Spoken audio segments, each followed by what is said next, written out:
So he failed all the way up and was rewarded for his services that had nothing to do with winning football games, nothing to do with coaching. In, of all places, Atlanta. It actually gives the impression that when they pulled that prank on Shedeur Sanders, hold on, when they executed that prank on Shedeur Sanders, who did they blame? Atlanta. When Shedeur Sanders' house got robbed, who did they say they blamed? Some people from Atlanta. And now Kevin Stefanski gets the job in Atlanta. Somewhere there are people celebrating that they accomplished and pulled off a hit job on Shedeur Sanders. And it gives a premeditated event all the way back to the draft. Because you know the NFL gave out Shedeur Sanders' number, and you know they gave it to the Giants, and they lied and said it was the Falcons. Now, I said somebody was going to be rewarded for their efforts, but I thought it was going to be Ulbrich. And Stefanski had to agree to keep him because his kid took the rap, and his kid didn't go to Ole Miss, and his kid is not dating the daughter of the GM of the New York Giants. I want you to see how they protect people that they work with to take care of things that have absolutely nothing to do with the sport of football, and how they tear down Black people, how they push out Black people. Whether it's Shedeur, Raheem Morris, the Black GM, and now with a target on his back, Michael Penix Jr. And because they succeeded at pushing down the best person that came out of college this year, Shedeur Sanders, and the year before him, the most ready NFL player, Michael Penix Jr., they on their way back to get Michael Penix Jr. like they got Shedeur to finish the job. Maybe Arthur Blank wasn't doing enough. So they got reinforcement in Kevin Stefanski because he proved, he demonstrated that he could tear down and hold back and suppress one of the best quarterbacks coming out of college, which helps them solve their problem. What to do when there's too many Black quarterbacks at QB1, 17 to 32. That's what they just succeeded at. Stay tuned. I hope somebody know Michael Penix Jr., and I hope they tell him what time it is. But I would imagine that he already knows, but just in case he doesn't. And I've read comments on all different sorts of kind of pages, and the Atlanta fans are not happy. So the owner of the Falcons disregarded his own fan base and Black people everywhere. Good luck with that shit. All right, so to my show. Some of y'all hit me up, and I didn't have a chance to see the Bills versus the Broncos highlights, but the Broncos are moving on. Apparently, Bo Nix broke his ankle somewhere, so he out for the rest of the season. So, Josh Allen was at the podium crying because he lost, and it's going to be a lot of conversation about that. So, whatever. So now that you know, it's the Bills are going home. They started their offseason against Denver. And I actually had some footage of Shannon there for the offseason because they had Shannon banging the gong. And then he was apparently somewhere in a suite with Peyton Manning, and they were celebrating because Shannon Sharp used to play for the Denver Broncos. So I had some offseason footage for him regarding his time back at his old team. Now, I think if you were on the last show, you heard me say that Cam Newton was invited to bang the gong. He's considered an icon for the Carolina Panthers, right? And Shannon, I'm assuming, is an icon. I know he's well known. I don't know if the Broncos consider him an icon, but he's very, very well known with the Broncos. But there's also something that Shannon and Cam Newton have in common. One, they're very outspoken about what happened to Shedeur and the racism in the NFL. That's one. So inviting them in is an attempt to do what? What's two? They both have huge platforms filled with Black people. At a time where the Falcons are hiring Stefanski because everybody knows what Stefanski did to Shedeur.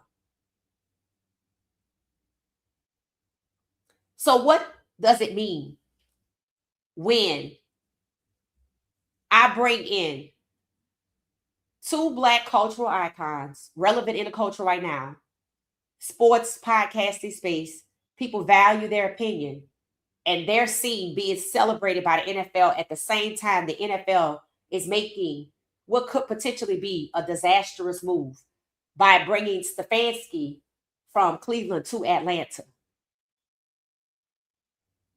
You see how that's all happening at the same time? First, it was Cam. And I guess they thought they had him on their side till Cam spoke up today. Now it's Shannon. And I sent Shannon a message. I'm happy to see you being celebrated because Shannon revealed he made more from the Cat Williams interview than he did from his time in the NFL. So they didn't value him. And yes, even money was different, but still. So they brought him in today because his platform is huge. His reach is huge. His influence is there, just like Coach Price. A little different, but still the same. He has influence. With who? Black people. They have a lot of white players. Why didn't you use them? They have a lot of white quarterbacks. Why they didn't bring them in? Why didn't they bring in a white player from the Broncos from the past for this game today when Stefanski was being hired and he just landed in Atlanta? And when it was the Carolina Panthers, they didn't use one of them white quarterbacks. They know what they're doing. They know what they were going to do, just like they knew what they were going to do in the draft. This is the same thing. We know it ain't right, but we don't give a damn what y'all think. And while it's happening, we're going to have some Black people over here that y'all like to listen to. And y'all going to see them celebrating with us. So you're not going to hate us. And you're not going to think we're racist. You're narcissistic. That's really what it is. Narcissistic. And manipulative. And corrupt. And criminal. Sad day for the Falcons fan base, because when I tell you the overwhelming majority did not want that man hired, and the Falcons owner didn't give a damn, what was that about all that money given to HBCUs? A tax write-off and nothing more. I had to do something with it, so I might as well do something for the people that buy my tickets, because I know what I'm getting ready to do at the end of the season. Yep. So, yep, ATL hires Stefanski. I heard it. How you doing? Welcome back. Hit the like button on your way in. Yep, Falcons got Stefanski. It says Stefanski hired. Yep. Hey, Mama Tia, how you doing? Hey, welcome back, Val. It said, yeah, let me go ahead and do what I got to do. That's right. If they got them tickets, they better send them tickets back. They better cancel them tickets. And the Falcons, see, I told y'all they been planning this. The Falcons are like, oh, we're ordering we're getting new uniforms. I wouldn't give a damn. I wouldn't give a damn what you do, because you obviously don't respect Black people. And bringing in Shannon Sharp today when you knew you was going to do this today. And I know you brought in Cam because you knew what you was going to do. And they both have massive podcasts. So you want us to be subdued by people that we like to listen to talk about sports. We can go find somebody else to listen to. But shout out to Cam. And I hope Shannon stay woke. I hope he can see through the rules. I hope he has a truly fair analysis. I hope he talks about the sabotage against Shedeur. I hope he asks the valid question on why the hell would you hire Stefanski, who failed as a coach, and failed Shedeur Sanders, and failed Deshaun Watson, and failed every other Black quarterback, and failed to build chemistry with them. What is it about him that makes you want to hire him? Because he's not a good coach, and you're supposed to be in the football business. But instead, you in the business of pushing out Black leadership and destroying Black quarterbacks. Because you try to destroy them physically with these injuries. And you try to destroy them mentally with these tactics, like robbing their homes. Y'all didn't think it was weird when they said only Shedeur and Myles Garrett had been robbed in Cleveland? And they never told us when Shedeur got robbed. We don't even know when nobody else got robbed. But we know everything about Shedeur's robbery.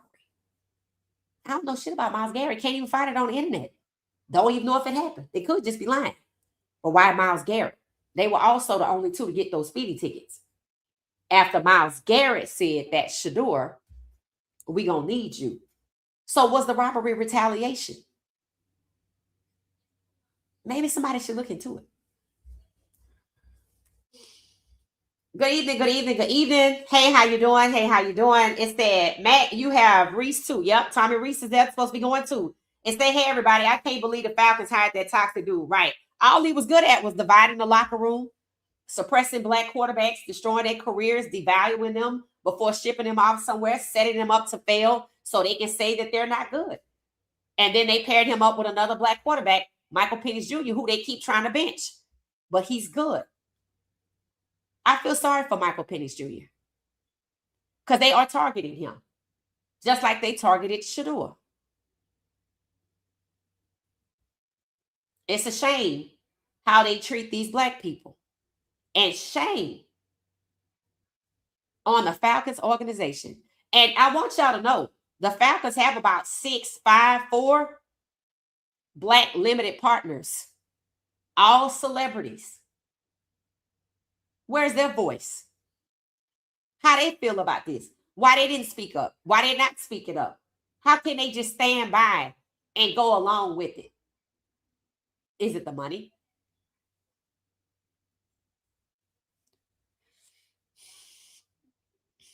I'm glad Shedeur is out of the country. I really am, because nobody knows better what the plan is besides Shedeur. Because I don't even think Deshaun realizes, maybe hopefully now, but when the season started, when Shedeur was playing in the preseason game, Deshaun should have never looked defeated, because they weren't going to let him play no way. And if he hadn't figured that out since 2022, I don't know what to tell him. I don't know what to tell a man who was retaliated against by the Texans and sent to the Cleveland Browns for his career to die. Be happy with the $230 million guaranteed.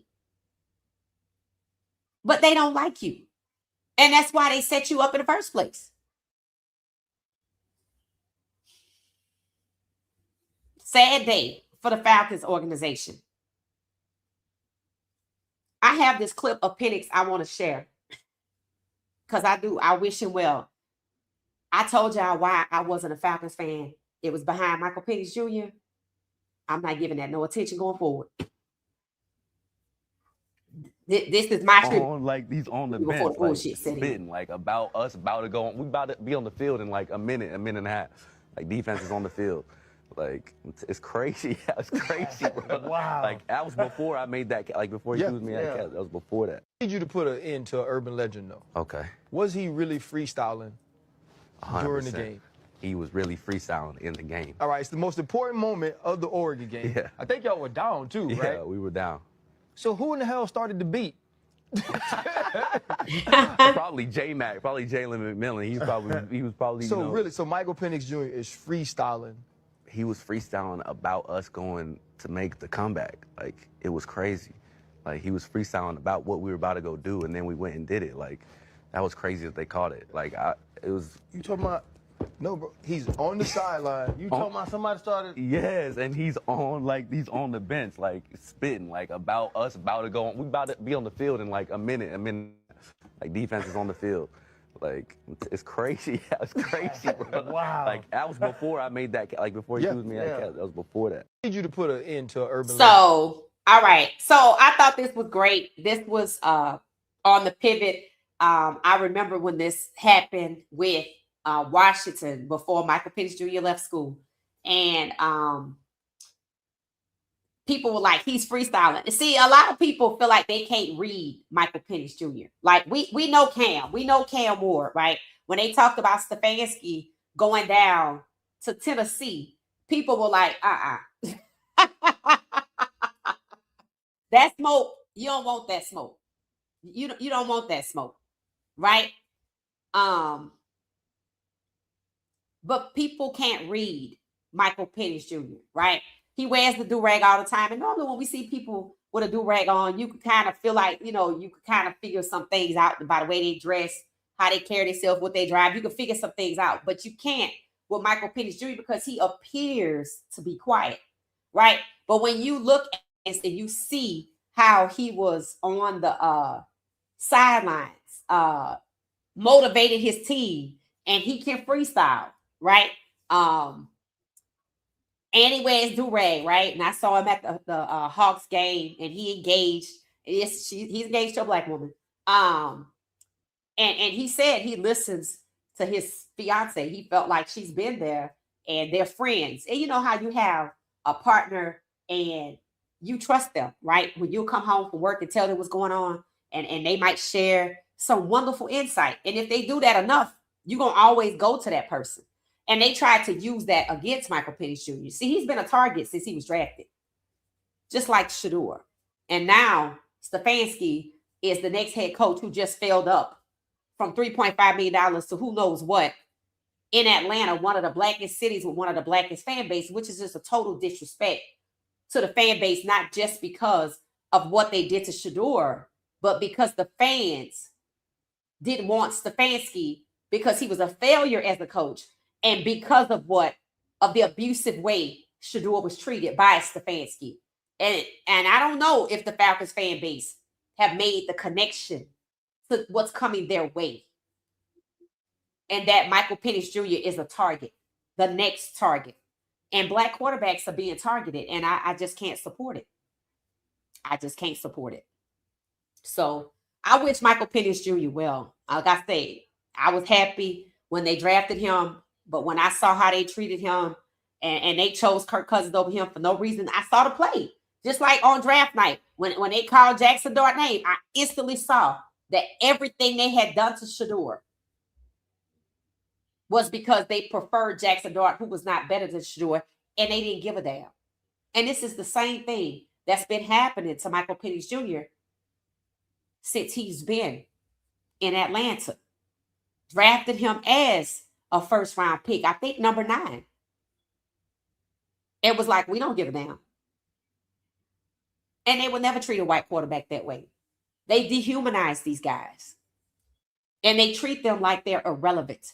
And when they get paid the big bucks, they also get punished, injured with gruesome injuries that take them out of the list of available quarterbacks to start. Because that's what they wanted all along, Kirk Cousins, and they got it. Just like they knew they was going to send Michael Stefanski there, and I bet you good money when they were plotting against Shedeur before the combine. They had already decided some things were going to take place about the coaches who would have suppressed the black players this year because it's only 2 left in the playoffs. We're going to see what happened to CJ Stroud. We're going to see what happened to Caleb. Some people think now it's going to be the Broncos versus the Bears. Let's see.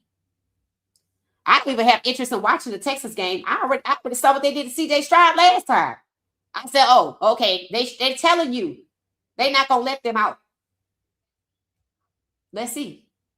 Let's hope I'm wrong for CJ's sake because I feel like he's already been negatively affected by everything that they did to him, just like Justin Fields. Just like Justin Fields. They treat them like because they're black and they're athletic, they can take pain. So their goal is to make it painful for them so they can't enjoy it and they can't enjoy their career. Mentally and physically. Narcissist. Predictable, disgusting narcissist. If it ain't about them, to hell with everybody else.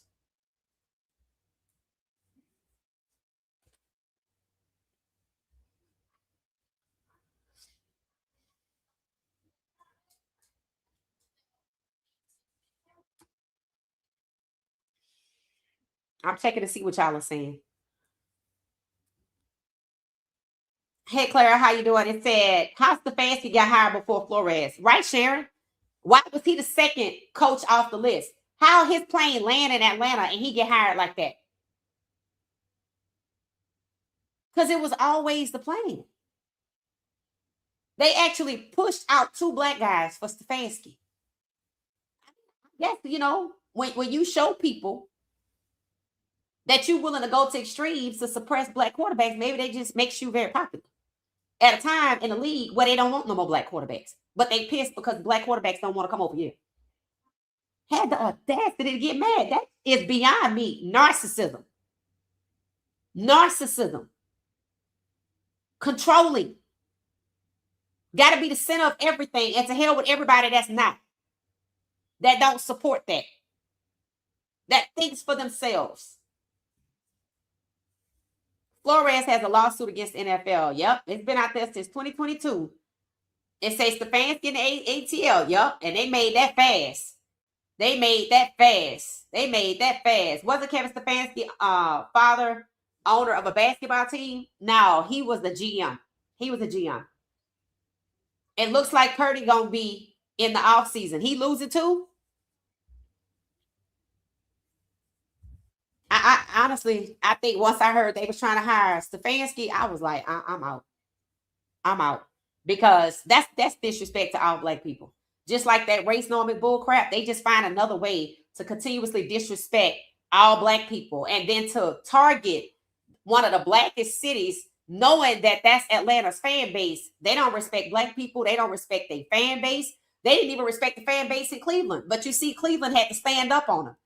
And if Cleveland had never stood up, Stefanski would not be in Atlanta right now. He would have got there next year, but not right now. And they moved out 2 black leaders for him, and they set up both of them. They don't mind discarding black people, which is why I keep telling y'all. They had something to do with that robbery. And they picked those people because they were black. And they picked them because they were from Atlanta. And now look.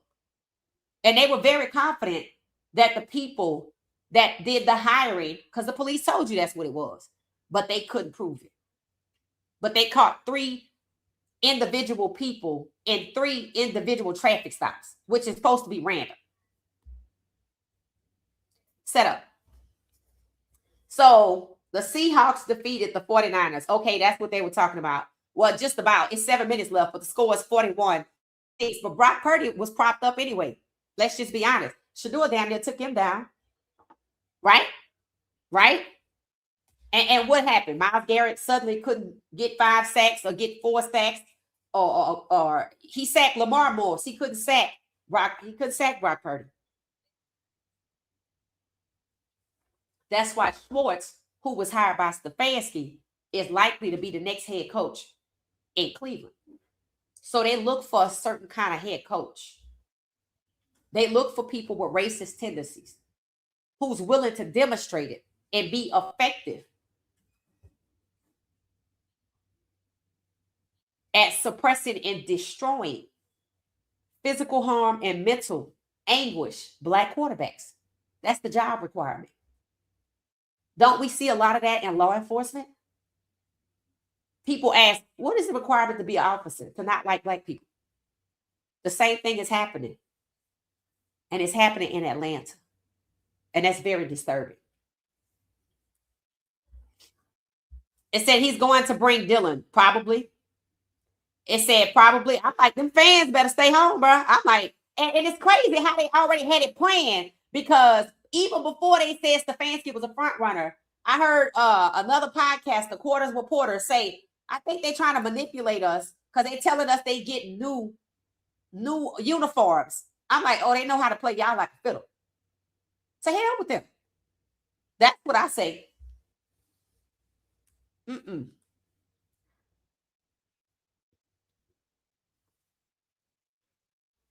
Yeah, they got to learn. Wildcat for Bajan. Right. Because if you was paying attention this year, they already set that up. I noticed how much they were using Bajan and trying to keep Michael Penix Jr. in the pocket.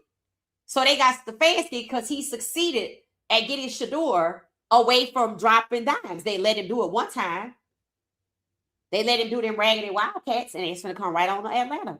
The Atlanta fan base better leave that stadium empty. If they want to be racist, you better leave them there by themselves. Because this is all this is about. It's just pure ignorance. Just ignorance. And if they want to destroy their franchises with racism, so be it. You got to learn at some point to let them have what they think they want. You have to understand that. And that's why I say the good that came from Mike Tomlin is, yeah, he's a good coach. Yeah, he could coach. But they already made his job difficult even before we got to this point. So it's not even surprising that they pushed him out because he was going to draft Shedeur. He probably was going to draft a black quarterback because he had already signed 2 black quarterbacks that they were abusing at the time. So he's a threat because he is willing to do right by black quarterbacks and win with them. The Falcons don't want to win with Michael Penix Jr. That was obvious when they even talked about Stefanski. But now that they hired him like that, they was always going to hire him. And that's why they pushed out Raheem Morris. And they only brought in Matt Ryan to make you think they were shaking things up. Matt Ryan is supposedly married to the daughter of the Falcons. Ain't nobody firing him. And I can't imagine playing for the Falcons. This is just like when the Houston Texans got a new owner. All of the players wanted out. James Harden out. Westbrook out. Because they didn't support their politics. Because they were donating money to you know who. These people are no different.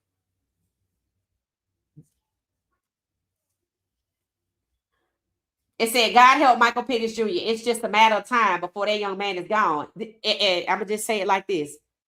When they start attacking these quarterbacks like that, it's because they begin contract renewal talks a year or 2 before, or like a year for sure. Russell Wilson got his extension 2 years early. And the owners of the NFL told the new owner of the Broncos at the time, Walmart family, you can't do that. Narcissists that use extreme measures and tactics to suppress and destroy black quarterbacks and push them out. They was already trying to push out Lamar. When you're 28, you're probably thinking about retiring. He's like, what the hell? Yeah. Look at what happened to Jordan Love this year. Fans were like, it's time to fire Matt LaFleur. Why he just got a contract extension? Because he went along with the bullshit to suppress his own team. It's rigged. Somebody asked me to look at the highlights to see if Josh Allen intentionally lost the game. I didn't look at it yet. I was putting this show together. I didn't even look at it yet. I wouldn't be surprised. I mean, he did marry a black woman. I don't know. They might not like that. I'm not lying. They might not like that. So I don't know. I don't know what happened there. All I know is Josh Allen. Bo Nix broke his ankle and he made it that far and he can't even play. So the backup got to play in Denver. I'm like, what? So, okay. I'm getting ready to play a clip. Again, it's the off season, so we're talking about different things.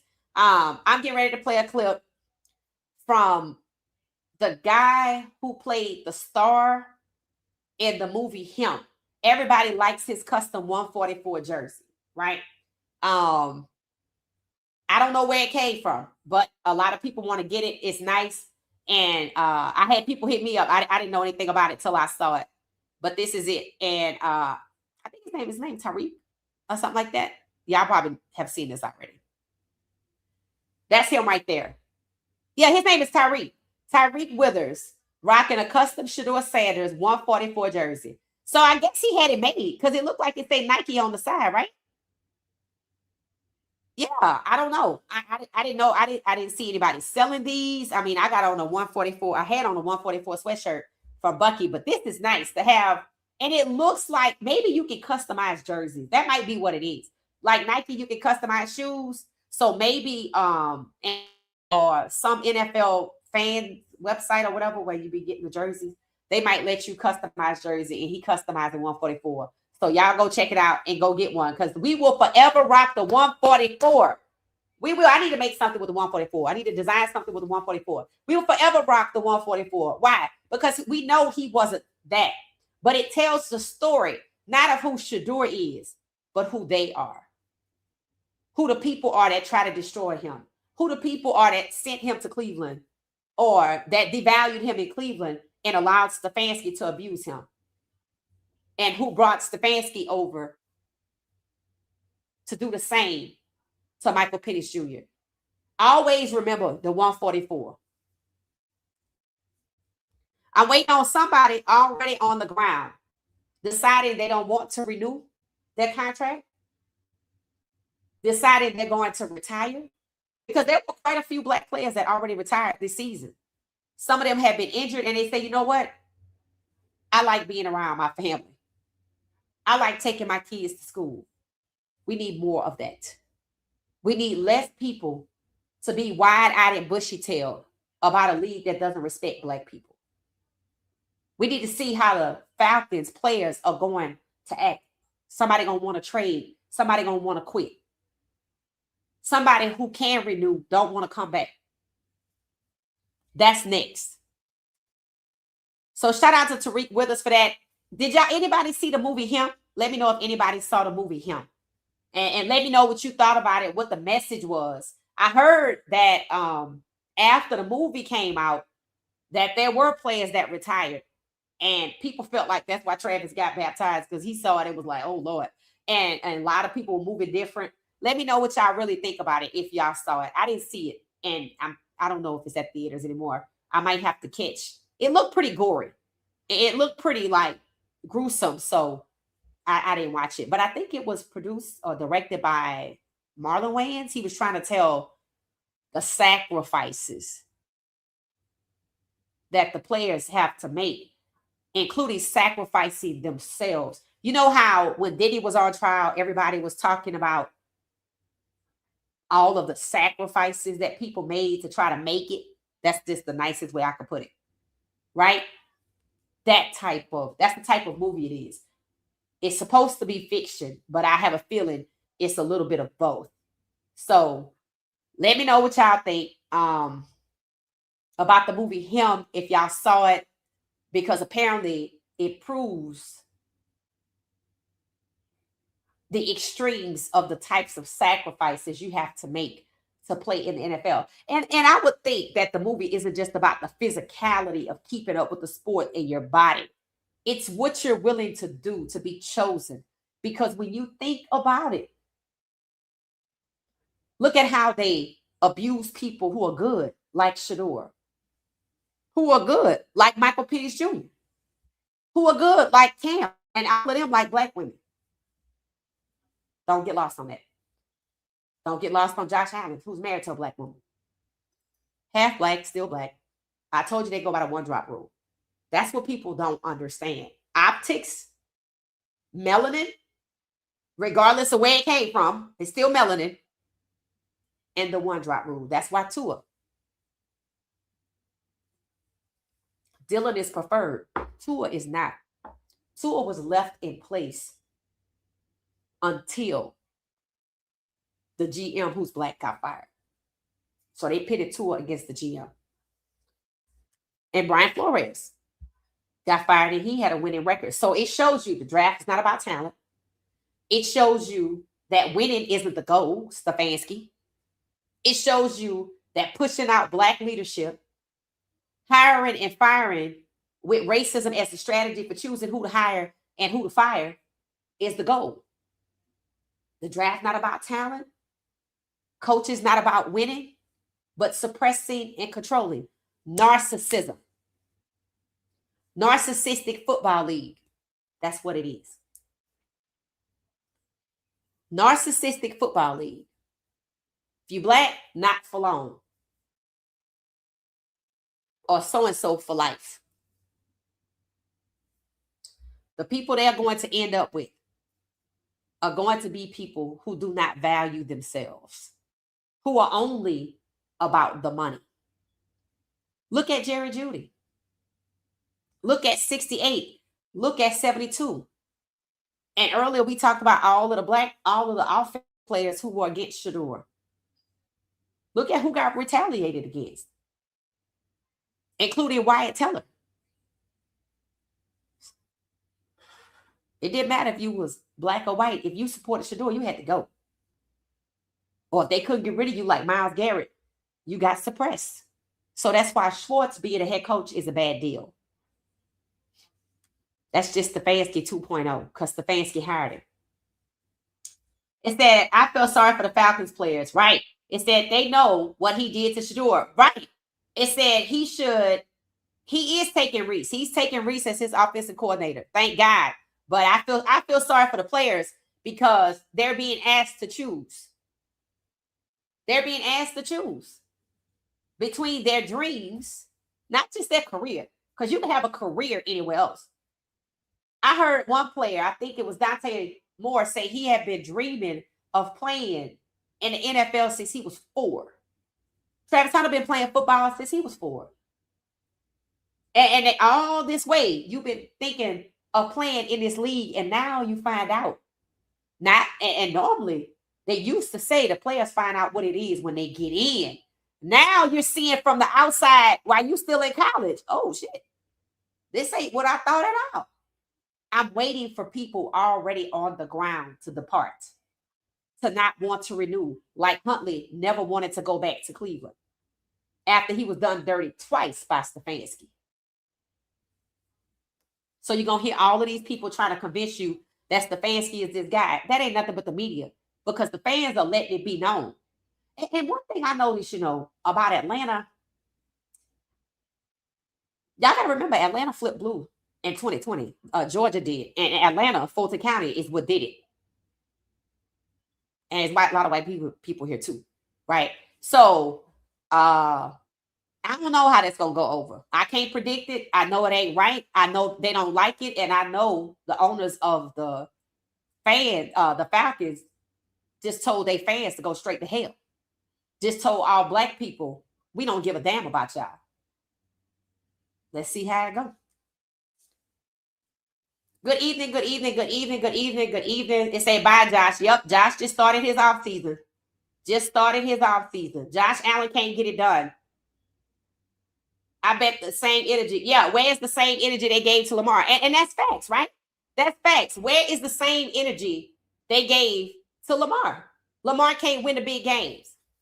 I mean, not when they rigged for Josh Allen. So they gave Josh Allen Lamar Jackson's MVP for nothing. So we just saw Lamar Jackson be vindicated in that last game that they played, and Harbaugh revealed as the snake.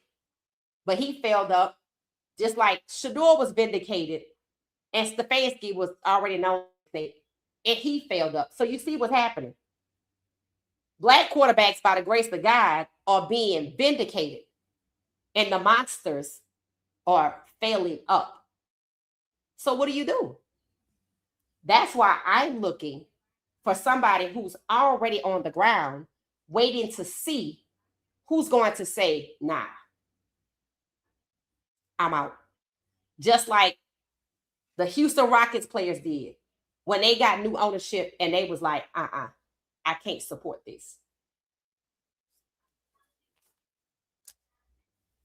So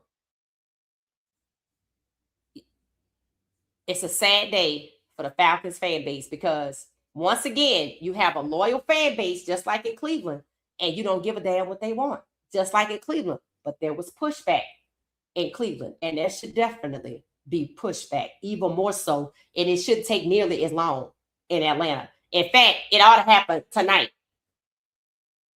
Yeah. So they got this new spot I said I was going to check out. It's this swanky sports lounge in Atlanta, and they're like, we're right across from Mercedes-Benz. So I might just pop in there. Look at how cute. Have me a little drinky drink or two. Might get that prickly pear margarita y'all told me about, or a Long Island iced tea, and start asking questions to Falcons fans. What y'all think about that? I like the idea. I just might do it. Because I want to get the pulse of people, right? And I'm going to put on my Shedeur sweatshirt or something that they know I'm a Shedeur fan because I want to see if they make the connection. So I want to ask them how they feel about Stefanski being hired. And I want to ask them, were they aware? I want to see if they just consciously, oh, Shedeur Sanders. And if they just go in conversation, we just hired that Kevin Stefanski. Yeah, what do you think about that? See what they think. And I'm going to ask him, do you think that now since Stefanski has been hired, do you feel, and this is their opinion, that Michael Penix Jr., a black quarterback just like Shedeur, just like Deshaun and the other black quarterbacks that Stefanski failed to, build chemistry with intentionally and devalued, do you feel like Michael Penix Jr. is the next target of Kevin Stefanski's? I want to see what they say. Let me know your thoughts about doing that. But I'm probably going to do it anyway. I'm just curious to see what y'all saying. All right. So our guy, Shedeur Sanders, is in abroad, and he shared some photos. Let's see if I can get them on the screen. I'm happy that Shedeur is not in this country. I really am, especially today. And I don't know if he knew it was coming or not, but I'm just happy that that young man is somewhere else because he's traumatized. There's no way he's not. And just to mention of Stefanski going to Atlanta, where his dad played, of all places, where he know where Michael Penix Jr. is. And Shedeur knew what he endured. Even Coach Prime, how he could possibly feel about it because he played for the Falcons. And how it is that they were used in that prank. And Stefanski was used to abuse Shedeur. And they sent Stefanski to Atlanta. Don't get lost on the intentionality of the choice of Atlanta. It's like they trying to tell you. None of it was an accident, and it has been long planned. The plot against Shedeur in the draft was planned. Before they chose Shedeur, the plot was planned to hold back a black quarterback around the Vegas Super Bowl. And they knew they were going to use the Cleveland Browns because that is when they enlisted Charles Woodson, who you didn't hear a peep out of while Shedeur was being abused and who couldn't do nothing to stop it. Well, at least publicly. Or privately, because it never stopped. It's just now moving over to Atlanta. And no university wanted Tommy Reese. Don't get lost on that. That's interesting. And they didn't want that ball either. Sure didn't. People are talking about, should Coach Prime coach Shedeur in Cleveland? I'm like, is this one of these hypothetical questions? Because it ain't going to never happen unless it's $1 billion lawsuit that the owner going to have to pay. And the only way to avoid it is if they make shit right. Because otherwise, that ain't happening. If they trying to hire Stefanski 2.0 in Schwartz, that is not happening. All they doing is dispersing the toxicity from Cleveland to some of the other teams because that's what they want the NFL to look like. And they don't want people with a conscience. They want yes men. They want henchmen. That's what they want. And that's what they should get. And everybody else need to move on. There's nothing wrong with starting your own league. And I'm going to tell you somebody who's closest to the pen to starting their own league. Because even though they tried to distract him, even though they tried to distract Cam Newton, he's still with his 7-on-7. He's successful with his 7-on-7. He doesn't like the racism he's seeing with the Atlanta Falcons. He's willing to speak up about it, about the sabotage against Shedeur. They distracted the destroying guy who before Cam was closest to the pen. They got him off somewhere making golf commercials and not doing his widely viewed videos with the one-on-ones that could have easily turned into 3-on-3s with Cam because they started a league and they were adults. They weren't high schoolers. That was huge. And then they both got dispersed in different directions. They try to distract Cam with the BET show. He already had his own show. And then there was some other show, ESPN. They were trying to distract him. At the same time, they were distracting, destroying. giving him a Nike endorsement for golf. He's not even like that, I don't think. He's not on the PGA Tour or the Live Tour, or he's not a golfer. But he actually could have been the owner of his own league or a co-owner with Cam, but they distracted him. And one of the first things they did was invite him to be the damn mascot of the Jacksonville Jaguars. And that young man played in the UFL. They didn't invite him to try out, but they invited him to be a mascot. And then they invited him and people like Gunner to go abroad with flag football and entertain the masses over there. So it appears that they value him, but it was likes and clicks. Because he had over 20 million views. That's aching. To the NCAA basketball playoffs for women. Same thing probably for college football for men. That's huge. They want that. They want Gunner's audience. You see how they keep vying for Black talent in their audience, in their platforms? You see that, right? But they don't respect Black people. They don't respect Black quarterbacks. Travis Hunter can't even get baptized on his own off day. In his own free time. He can't make a decision for himself. I'm waiting to see who's going to be the first on the ground to say, nah, I'm out. And what's happening isn't new, because you could think about Teddy Bridgewater. Teddy Bridgewater is actually a good quarterback. Where is he? Behind Baker Mayfield. It's just what it is. They don't value Black quarterbacks. They don't value Black people. So are we going to see a wristband gate in Atlanta? Are we going to see the Raggedy Wildcats in Atlanta?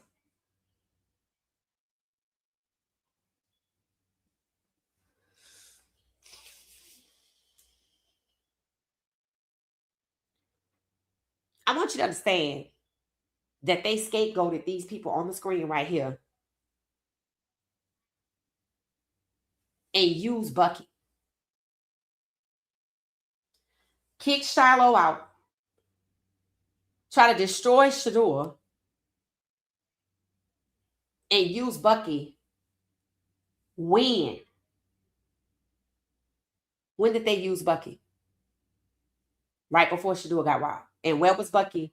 Was he in Cleveland when Shedeur got robbed? No. Did they let him come back after Shedeur got robbed? Yes. They're trying to tell you. How many people were on the sideline with Haslam? 4. How many suspects were there? 4.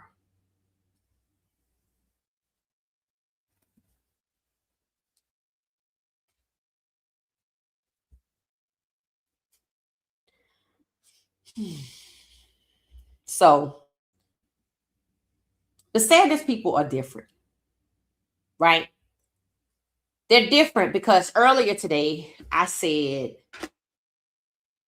they lucky as hell these people didn't sue because they got a case. And they'll have a case until probably the statute of limitation runs out, which is about 3 or 4 years after Shedeur leaves the NFL. So maybe there's no rush because Brian Flores has a case and they don't seem to care. And there's a fan with the case. I don't know what's going on with that. So there's a lot of cases with no, very slow motion or no motion, which means they can slow them down. It's a shame that the only reason they scapegoated Coach Prime was to hide their racism, which was the motive for devaluing Shedeur in the draft. They've devalued Black quarterbacks before, but what was different about this time is if Shedeur was drafted in the first round, when that draft ended, Black quarterbacks would have had a historic moment. Instead of 16, it would have been 17 Black starting quarterbacks, making them the majority. Here we are going into the playoffs, and it's only 2 left, and people just know that it ain't gonna be CJ Stroud. Some think Caleb, but people that see the pattern think, don't be surprised if something funny happened here.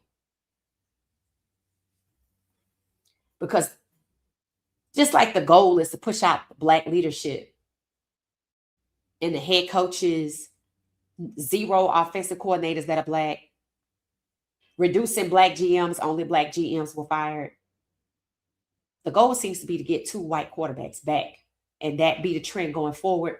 And if they have to go with check down kings, Mendoza, Dylan Gabriel,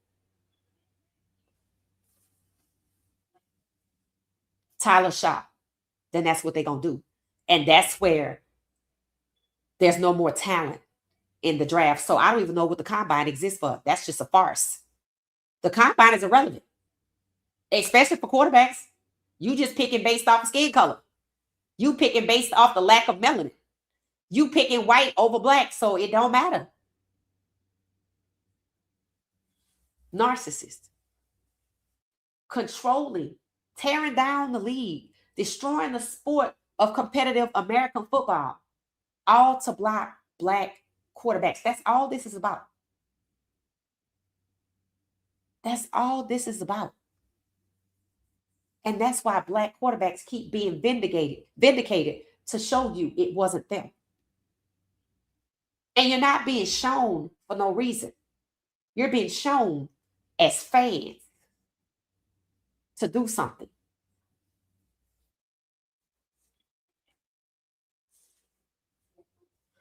It said no wonder Black head coaches can't get in. They just rotated these Nepo coaches. Yeah, that's it. That's really just it. And they're doing that.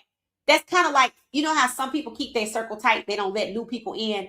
They keep their circle tight and all of them are successful together and they shut out everybody else. I mean, I'm not saying they're out here hurting people, but that's what some people do, right? Do you know there's some white people, they don't put their house on the market when they sell it. They go get a young white couple to sell it because if they put it on the market, they have to follow the real estate laws and the federal laws for fair housing. And they don't have to show it to Black people. Tell your story. Right here in Atlanta, in an area by Westlake High School. A lot of homes being turned over. So I went to look at this one house that was upstairs and most of it was upstairs and had like a garage at the bottom, which was shocking because a lot of houses in Atlanta and the city do not have garages unless they're mansions or custom or something like that. But the older homes only had one garage if they had a garage. And this was an older home. So I called the realtor and I was like, wow, all the houses on this street are being redone. The one across the street was, these were really nice houses, had to be in the 60s and 70s. If you lived in this area in the 60s and 70s, you were Black, number one, and 2, you had money. Now, these people have died off. I don't know where their families are, but they maybe have died off as well, right? So, because at the time, if you owned a house like this in the late 60s or early 70s, you had to probably be 30, 40, or 50. Probably, you weren't 20. You probably 30. So you're probably deceased and your children are older and could be in a nursing home. So the homes just fall into disrepair. So the area is being gentrified by Westlake High School. So I called. I think I was looking online for a house. I was like, okay. So I found this house. I called the realtor and she said, okay, I'll try to get you a showing. She was a Black chick. She said she was going to Florida for something, yada, yada, yada. And I said, okay. And she said, well, and it said it had been on the market for like a year.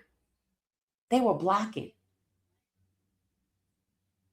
She said they have a deal pending. I'm like, this house been on the market since October. It had been a year. That's how they blocked. So white people bought it as investment property and want to flip it, but not to Black people in Atlanta. You could see the Bank of America Tower from there.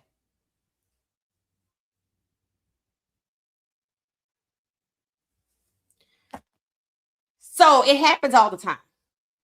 Want to keep everything Instead of putting it out available for anybody to get it that can afford it, I control it.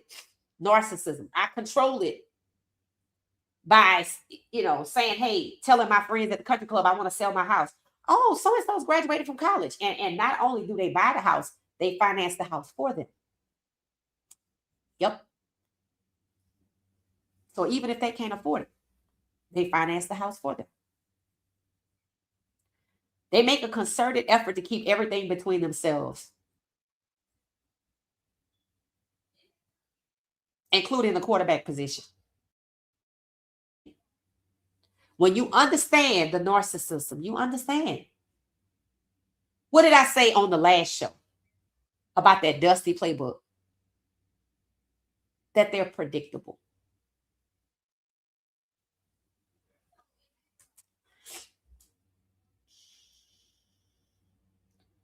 It said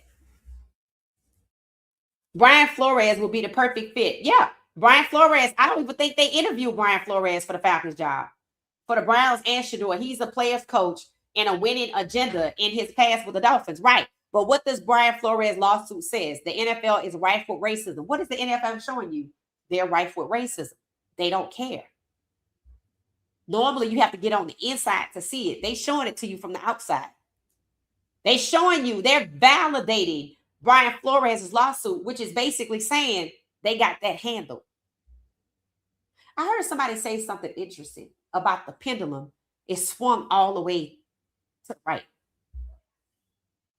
How long you think it'll be before it swings all the way to the left? For some reason, they don't anticipate that. And maybe not because they're not maybe short-sighted in that way. Maybe they know something to prevent it from swinging all the way back to the left. Slick stuff. Yep. Slick stuff is happening. It said, please trade Dylan. It said for Pitts. For who? For Pitts and they are going to make sure, Penix stay hurt because the Manning tanking party has started. Facts. So again, the Browns didn't try to win in 24, didn't try to win in 25, not trying to win in 26, which is why they say Stefanski's job was safe to all of the pressure pushed him out. And they want to hire Schwartz because Stefanski hired Schwartz, and you already watched Schwartz suppress Myles Garrett. So they don't want to win in 2026. And they're going to say, well, we got a new coach. We're rebuilding. Why? Because Haslam already said that. He's already on the record saying that we could take a big leap forward, but we're not panicking. We could rebuild for the next 3 years. And Stefanski was going to be that guy till the Manning kid came in, whether he knew it or not. But now they had to go find somebody else. And whoever they find, you would think is going to be around and be there for the Manning kid. If that's the case, who did Colin Cowherd say is in Jimmy Haslam's circle of trust? Peyton Manning and Jimmy Sexton, whose name keeps popping up where Daboll is concerned, where Dan Lanning is concerned. He's the one that tries to get them jobs.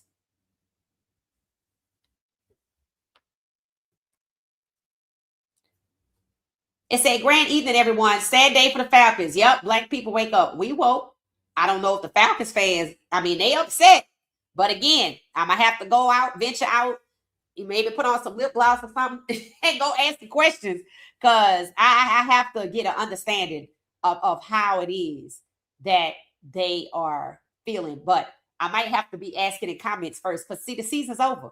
So they might not be at the sports bar. But then again, they might be being sorry, and maybe they got some kind of meetup happening over there, and I just go in there and check. It's at the new hotel, I think called the Signal or something like that, the one that's by Mercedes-Benz.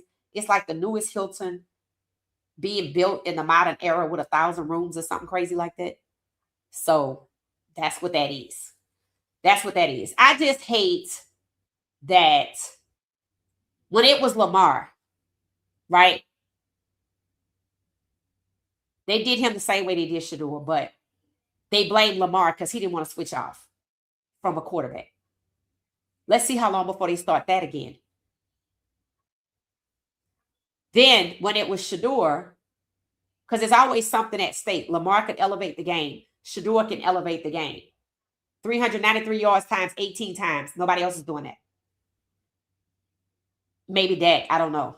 But I don't know if he's consistent with it. But Shedeur was being held back with the Raggedy Wildcats. He could still put that up. So he can get to 500. And they know that. So that's why he's being held back. But I hate that they use the Sanders like they did. So I'm happy Shiloh is found happiness in his content creation. And this is why I say he should not want to come back. I'm happy Bucky likes to film. And while he shouldn't want to film for them, I get it. He get to keep his eyes on his brother. But he needs to know that they're using him. And he probably does. And then there's Coach Prime. Surrounded by people that want him out. NCAA, NFL, and Colorado. And possibly some people on his coaching staff. I just really hate how dirty they have done them. All to hide their racism.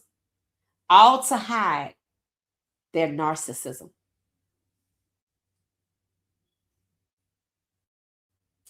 And it is very shocking that they haven't sued these people or haven't moved away from them altogether.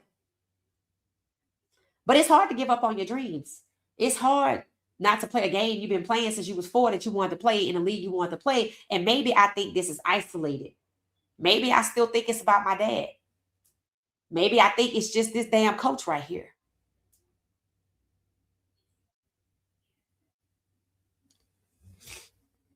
I wonder how Shedeur feels knowing that Stefanski was hired to coach another black quarterback who the owner came out and said is the starter. The owner is setting up Michael Penix Jr. The Atlanta fan base needs to handle that. Remember who the president of football operations is? Yep. I heard he the son-in-law, Matt Ryan, right? Now, I don't know Matt Ryan or nothing about his history. All I know about Matt Ryan is he got this ungodly amount of money and they didn't want to pay his receiver, Julio Jones. That's the jersey that I have. And I was looking at his highlights just the other day. They didn't respect him because he was black. And I did ask, how many black quarterbacks did the Falcons have? 2. That's what they saying. Michael Vick, who they did dirty. And Michael Penix Jr., who they're currently doing dirty. There should be no doubt that racism is the strategy against these black quarterbacks, against Shedeur, wasn't about his father. Michael Penix Jr. is not Coach Prime's son. But they after him. They targeted him. And I hope he survives. But somebody needs to choose themselves rather than choosing to survive. I'm just going to say that. Fellas, y'all got to start moving different. Like these college kids out here, y'all got to start moving different. You need to move accordingly. That's what you need to do. When people don't want you and they trying to target you to hurt your human flesh, to hurt your mental, to kill your spirit, you better move accordingly. Looks like the old Browns going to the Giants. It said, doesn't this tie in with how both teams treated Shedeur? Yep. What you mean by old Browns? Let us know. And yes, you're absolutely correct. It said the complexion for the protection is in full effect. It said Seahawks beating the brakes off the 49ers 41-6. So we heard. Please put the link for Cam Newton's podcast. Huh? Cam Newton's 4th and 1? Somebody drop it. I don't know. I might be missing something because sometimes y'all have conversations in the chat. Welcome. It's 270 of us. It said, wait, what? Myles Garrett got robbed too? Yeah. So when Shedeur got robbed, you could hear the reporters asking questions. And they ain't asked questions I want to know. But one reporter was surprised that they drove all the way from Atlanta. He was like, they drove all the way from Atlanta. I'm like, facts, because 80% of the U.S. population lives 2 hours from Atlanta. So they went specifically. Shedeur was essentially sleeping on somebody else's couch in somebody else's house, and they still found him. Of course, he renting. But the point is, when you're sleeping on somebody else's house, the house you're in is not in your name. The fourth person they're looking for is probably sleeping on somebody else's couch, and that's why they can't find him. Then again, they might not be looking. Because somebody gonna talk. So the reporters asked, is this the same people that robbed Myles Garrett? I was like, what? And he was like, no. And I don't think he wanted to say no, because the reporter is bringing up a robbery that happened to a Browns player, and it's not the same people. And you're not going to tell me you're going to drive 22 hours from Georgia and you just going to rob one person. Oh, no, we're going to be doing some robbing all night, because no. And we're going to be robbing all night for 22 hours? Come on, guys. 11 hours one way, and you rob one person for 12 minutes and go back to the hotel. And what do you think? I got to get paid? I got to give this stuff up. Them bags might be in the trash. It wouldn't surprise me at all. Control, taking something from him. Narcissism. It said, this is true, Nola girl. They're going to regret this. I hope they do. Anyway, I hope they do. It said they have to build their own. It said, this is BS. Stefanski keeps getting elevated while they are silent on Tomlin. They have pushed Tomlin out. It says, so this is the Tomlinism, the what? And they want to see the torture up front. It says 6 years proves nothing. Right. And the guy from Miami, McDaniel, only coached 4 years, went to the playoffs twice in 4 years. Went to the playoffs twice. Had a winning record when he got fired. And they using him. I know they using him to satisfy the Rooney Rule checkbox that they got to interview somebody black, because they got him everywhere. Somebody had a picture of him in the airport. They was talking about his suit. I was like, I just want him to have some pride.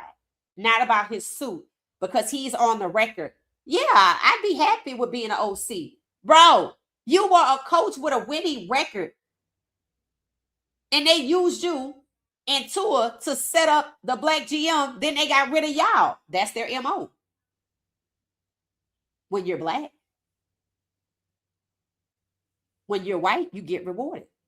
Mark Andrews, Kevin Stefanski, Harbaugh, Tommy Reese. Everybody that's black is gone. Raheem Morris had what? One interview? Is he checking the boxes for the Rooney Rule for certain teams? Probably. Flores' name just totally disappeared.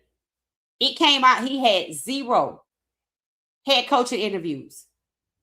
And people called it out. So he had 1. Maybe 2. And now, gone. It's like they push McDaniels out so they don't have to interview no real black people. Because he's half black. He's still black to me, but that's how they think. I just hate they use the Sanders like they did. It really hurts. And if it hurt me, I know it's got to hurt them, especially those Shiloh and Shedeur. Coach Prime had his time in the league, right? And was able to take that career and turn it into something else. But they never got their time. Or their time was short, but it was full of sabotage. So they never really had a real chance. Shiloh never had a real chance. And he hired an agent and likely had to pay that agent from the little money he made. And when he got on the team and they set him up to fail, And they only set him up to fail because he was doing well. They were talking about cutting him. And then he goes out here with the QB blitz and they decide to bait him in, which meant they were going to get rid of him by any means necessary. And then they took his money. And then they whined and said Shedeur didn't have an agent. Shiloh had an agent. It didn't help him. It helped him get on, but he got pushed out and he had to pay the man. So they helped one of their friends make a little change.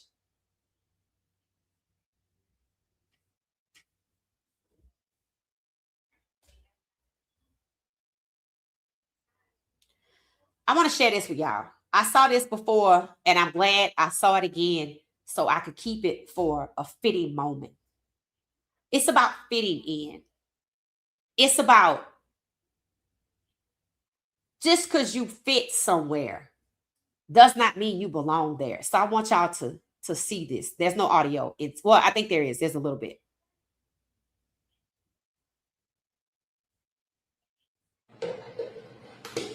Now you see what he's doing? He's screwing a water bottle into a light fixture place and it fits. To the left is the light bulb.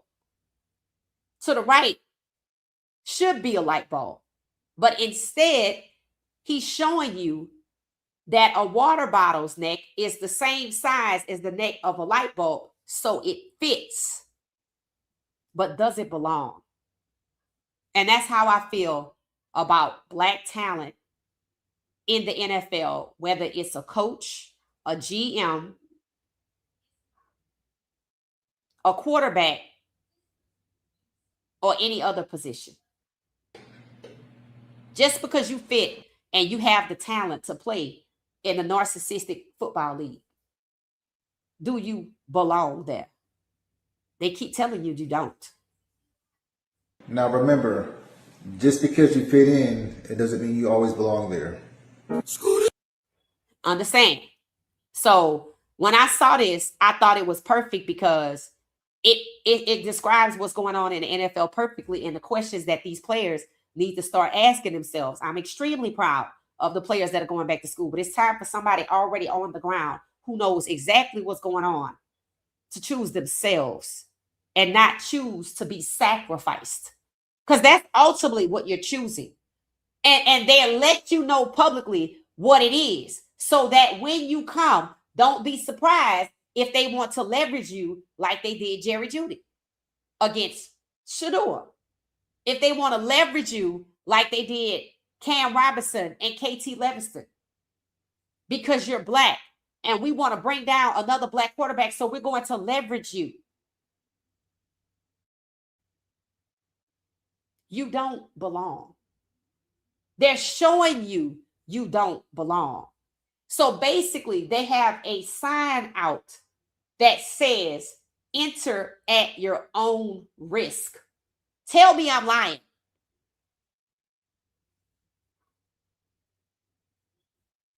It says, enter at your own risk.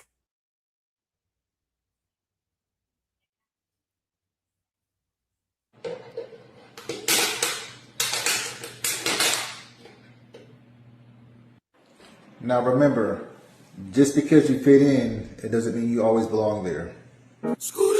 So that's it. And I wanted y'all to see that because we have been talking about this situation with Shedeur, and now it's beyond Shedeur. It was before Shedeur came in, it was happening. You would think Lamar would have been the last person. But then you didn't know at the time about what the Falcons did to Michael Vick. But now you do. So it goes all the way back to Vick. Then it includes Cam. Then you have to include Geno Smith. Then you have to include Tyrod Taylor. Then you have to include Donovan McNabb. Then you have to include Russell Wilson.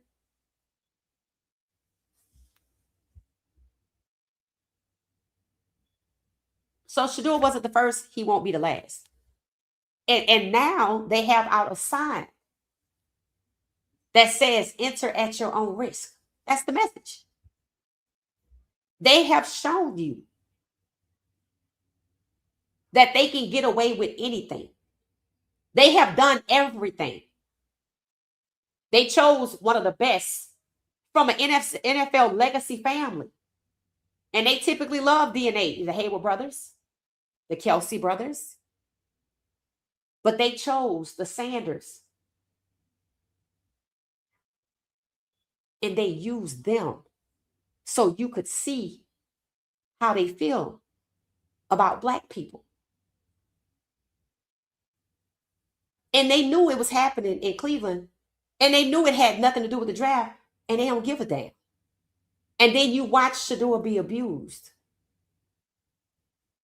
You watch Shiloh get kicked out. You watch Bucky be strategically placed.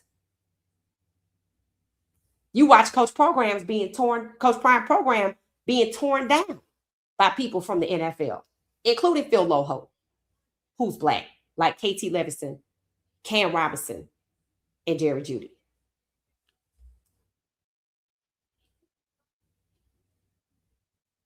They're telling you what it is. That's why those college kids went back to school. And the draft is approaching. And if you Black, you out of your goddamn mind if you salary to be here. Because the sign is out. We can do whatever, whenever to people that look like you. And it ain't shit you can do about it. So enter at your own risk. There's going to be some fool out there who say, well, I'm not a quarterback, like a Jordan Seaton. You could just see he just straightforward. Getting played along the way by people he know and people he don't know. That he wasn't deterred and he was the closest to Shedeur. He was supposed to learn from that. But instead, he decided to drown the people who fed him. That's the kind they like. That's what it's going to be filled with. Nothing but Judases. Until they don't need them no more. Because once there's no more Black quarterbacks to destroy, maybe just the one or two, I'm not going to need as many of the Judases that are out there that's clamoring to come in. So I want to see who's next to say no thank you, but already on the inside. I want to see who's going to choose themselves rather than avoid being sacrificed. Because you know what it is. And you know what it's not. Tell me I'm wrong. It says, shouldn't be surprised. Arthur Blank and Jimmy Haslam are the same. Yep, I think all 32 might be the same. I doubt if Shannon Sharp speaks out about the wrong. It said he is trying to recoup money that he got paid. I mean, he's getting his money back. If you watch it, notice he didn't go back to none of the networks. His shows is doing well, and they on the road. Now, I think they thought when they brought in Cam, I felt like they brought in Cam for his audience. But it is twofold, right? I can get you for your audience, and I can leverage you too. Because you used to play for us. And although we treated you like dirt, you're clamoring for that attention. But Cam remained woke. He didn't fall asleep and stay asleep. And I'm proud of him for that. Because I know he enjoyed hitting that gong. But maybe he isolated it to the Falcons and not looking at the Panthers that way. But if he saw that game, he know what they did to Bryce Young.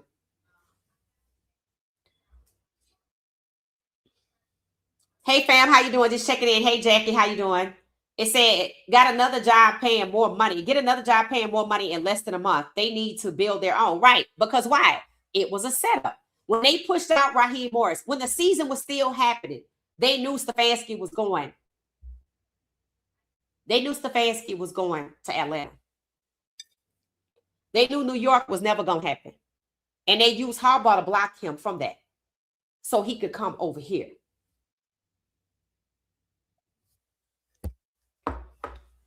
They are rewarding him for something.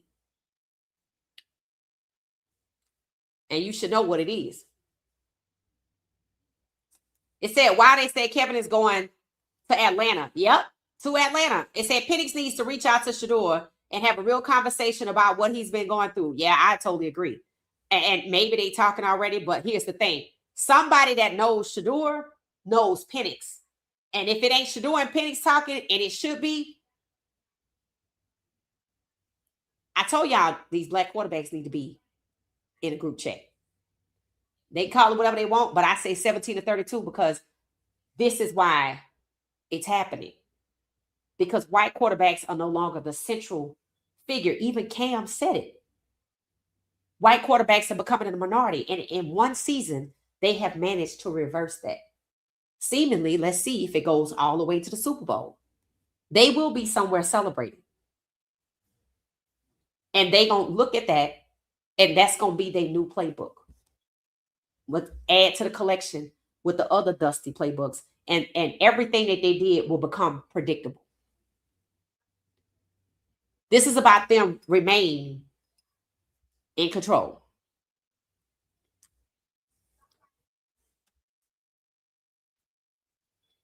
It said Watson doesn't get it. He's lost. I hope he not. Hopefully his wife gets schooling. It said keep that stadium empty and let them bleed. That's what I say.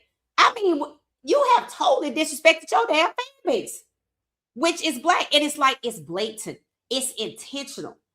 Like they trying to, in one decision, we trying to get the stuff to be the fans.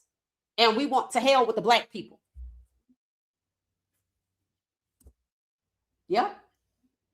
And what did I say after they fired Raheem and the GM? Black people were thanking the owner. We so proud of you. We happy you did this. And I say they don't know what they want. I knew this was going to happen, not Stefanski. But I knew the Atlanta fans were going to look back and go, oh, shit. And I felt like it's been there all along. I moved away from them because of how they were doing Michael Penix Jr. dirty. And I didn't even watch them this season. I watched Michael Penix Jr. and I saw him getting sacked and a center setting him up, and I was out because I saw enough of it with Shedeur. I'm like, oh, okay, it's the same old. I saw him walking in that same game afterwards. He was about to cry. And it seemed like to me, they chose him to break next because he was about to cry. And they think they know who he is. Stefanski could have went to Tennessee, but they know who Cam is. They can't read Michael Penix Jr., but they could read his face after that game when he had zero control. And then after that, he got injured because he got hit the same way they kept hitting Shedeur. Let's see what happens. I ain't going to be watching it, but I wish Michael Penix Jr. the best, and somebody better get to him and let him know the storm is coming. Still think Watson is on that stuff. He might be. I don't know him. I don't know him personally, but he had no business looking sad as if he's going to get his opportunity. When are you going to realize that wasn't never happen? So you don't know who you work for. Oh, okay. All right. Well, they're going to use you one day because you don't know what the hell's going on. And you clearly too desperate to get back out there.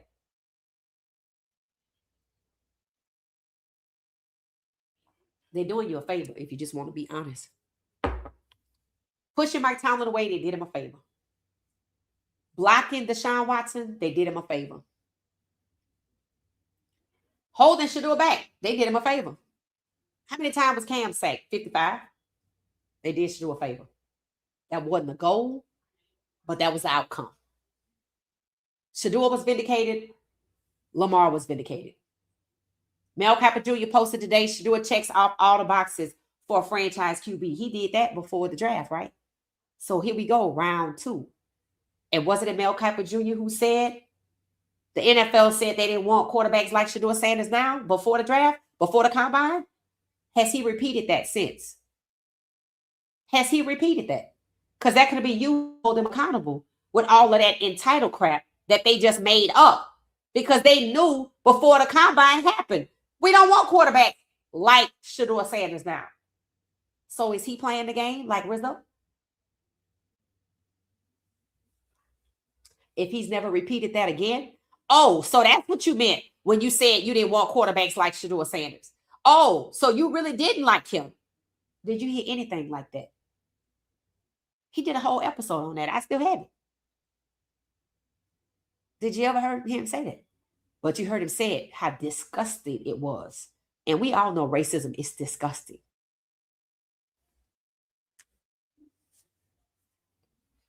Kirk Cousins going to be QB1. Since I don't watch the Falcons, I don't have to watch Cleveland 2.0. I know that's right.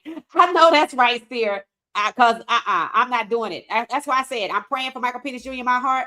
I hope everybody reach out to him and tell him what the hell is going on. I was looking for him to send him a video of what I said earlier today, and I didn't see it, but maybe I wasn't looking right. I still might do it.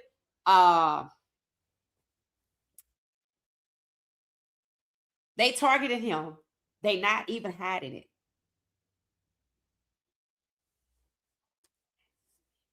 Yep. Kirk Cousins got a big contract, right, to keep him there, so he can't be moved. I said it before when we were talking about Trevor Lawrence, and I said, you know, because the owners of the Jags, they're not white. I don't think they're white. They Arab or something like that, a Middle Eastern or something like that. They're not white. And I said, is it quite possible that they screwed over the only non-white owners of the Jags by saddling them with that horrendous contract that keeps Trevor Lawrence there and the franchise at his mercy till 2029, 2030? Think about it.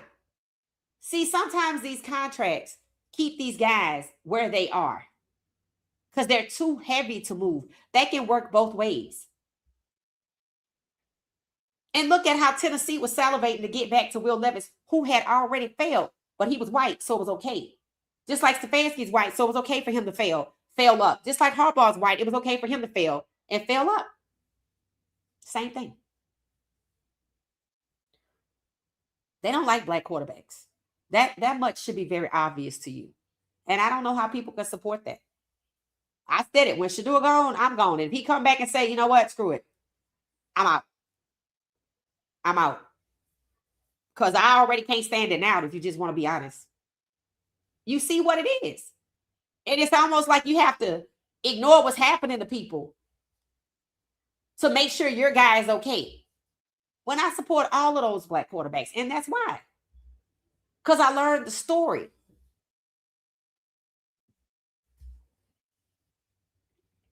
You have to choose yourself sometime. So we're going to see if somebody decides to choose themselves. All right, so this is a happy clip. Again, one of my faves. I don't think it's the off season for her, but Packers not for her versus husband. Bears game, and I am wearing all gray today. My shirt has my husband's full name on it. Got a beanie on. Hey, T! Go Bears! Bear down, baby. So we're here at the Packers versus Bears. Okay, that was Packers versus Bears. Okay, so it goes to show you, right, that Packers versus Bears game, like everything that comes with the game. I like to see my faves on the sideline. You know, I thought it was great to see people like Bucky filming, but also too Ken Griffey Jr. filming, Method Man. But I could see what they were doing, right? Just like I could see when they started taking out ads and products for black women. They trying to pull us close while they abuse Shedeur. And I said, that ain't going to happen. Right? But have they stopped? No. So let me go get Cam to come back to the Panthers where we trashed his career.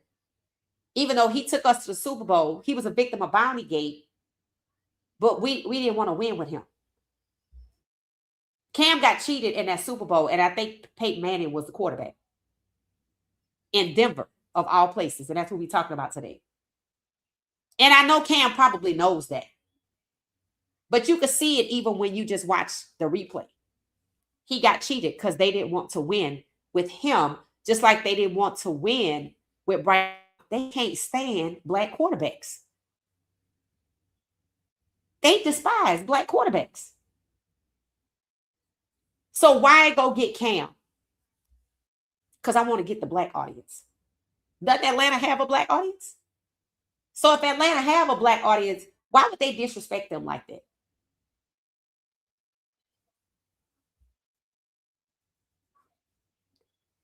Was Atlanta forced into hiring Stefanski? Because they had to put him somewhere to thank him for his services. And just like in the prank, Atlanta got the short straw and got blamed for it. So they had no choice but to shut up about it. And they couldn't tell the world, it wasn't us, because they would expose the NFL. They would expose the New York Giants. Is this one of those types of things? Both were tied to Atlanta. Do they hate the owner of the Falcons, who just told his entire fan base who didn't want Stefanski, screw y'all? Who just told black people in one of the blackest cities in the United States to hell with black people? Yeah, I know what Stefanski did to Shedeur. Yeah, he gonna do it to Michael Penix Jr., but we don't care, because we don't care about black people.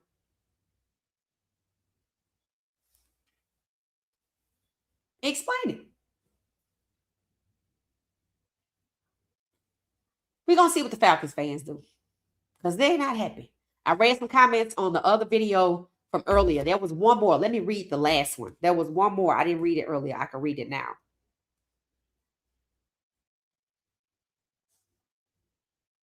The third one was Kevin Stefanski's final record as head coach of the Cleveland Browns was 45 wins and 56 losses. He was sub 500 basically, and 0 ties, like there were no games to win. 446 win percentage, under 500. He's a sub 500 coach. In the regular season, with a 1-2 playoff record, it said the win in the playoffs was by another coach since he was at home with COVID. So they won a playoff game. Technically, he win nothing, like Dan Lanning.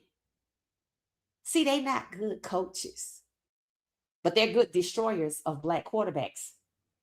Like Dan Lanning destroyed Ty Thompson, a 5-star, a coveted 5-star, because he preferred Bo Nix, and he parked Ty Thompson behind Bo Nix, like Stefanski parked Shedeur behind Dylan, who went to Oregon, and Dan Lanning was his coach.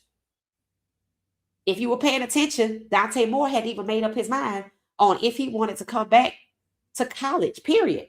And Oregon was trying to push him out by bringing in Dylan Raiola. And because he decided to come back to school, they were like, oh shit, we better keep him, because if he goes somewhere else, he's going to get the bag, number one. And two, he might go win. And it proves Dan Lanning is trash.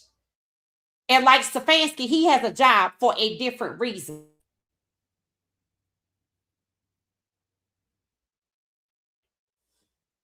So either Stefanski is using Dan Lanning's playbook, or Dan Lanning is using Stefanski's, or they both are using Pat Schumer's. But the connection is there. And it's beyond a connection.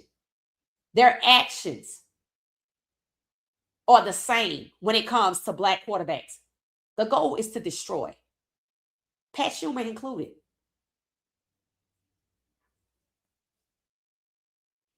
So basically, he didn't even win the playoffs because it was another coach, because he was at home with COVID.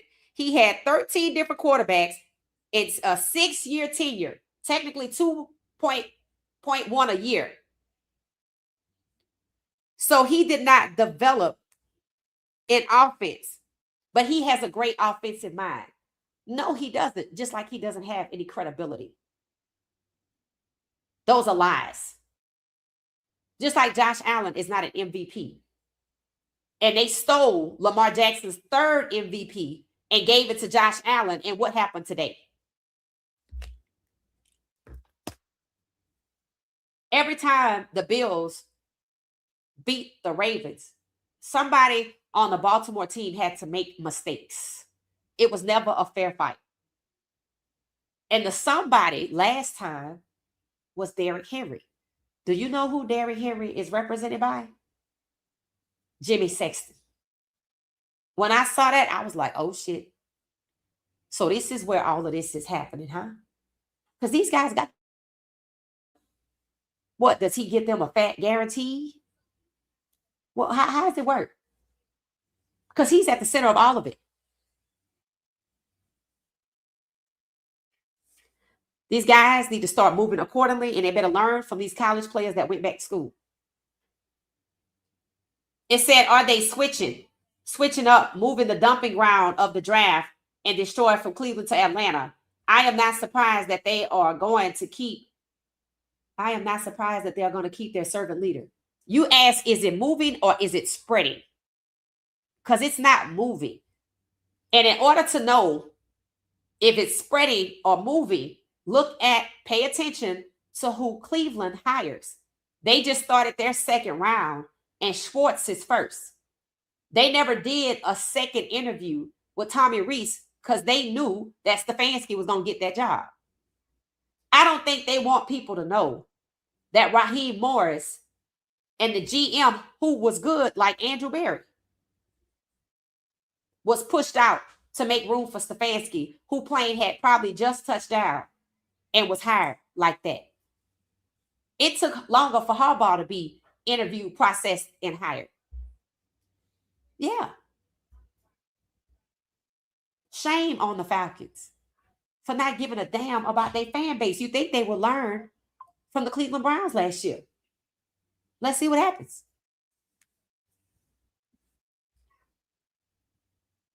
Manning to ATL just to make the fans, just to what the fans in the face like Rick James. I don't know. You're going to have to explain that one. It said this is Stefanski's reward for colluding. Facts. Colluding, this is Stefanski's reward for colluding. Yes. Yes. But there's something else there. Shedeur's robbery was a hate crime and it was an inside job. This is beyond collusion. This is criminal. And remember, Shedeur got vindicated. So why is he being rewarded? He failed at that too. He failed at being a coach. He failed at trying to destroy Shedeur. So he being rewarded for another losing season? That's how you show gratitude to one of the most faithful fan bases out here? It said they couldn't give him the job he wanted with Jackson Dart. Stefanski will be out of the NFL after he fails in Atlanta. All right, Debo, you might be on to something because I don't know how the hell he could be okay with coming to Atlanta. Be like, hey, hello, what? Y'all trying to expose me? Because you know I can't help myself. Right. So let's see. Maybe Debo on to something. But it's still wrong to disrespect. It's wrong to target Michael Jr. with Stefanski. It's wrong to disregard and to say to hell with your fan base. And it is disrespectful and offensive to Black people everywhere in the city of Atlanta, of all places. That's a slap in the face.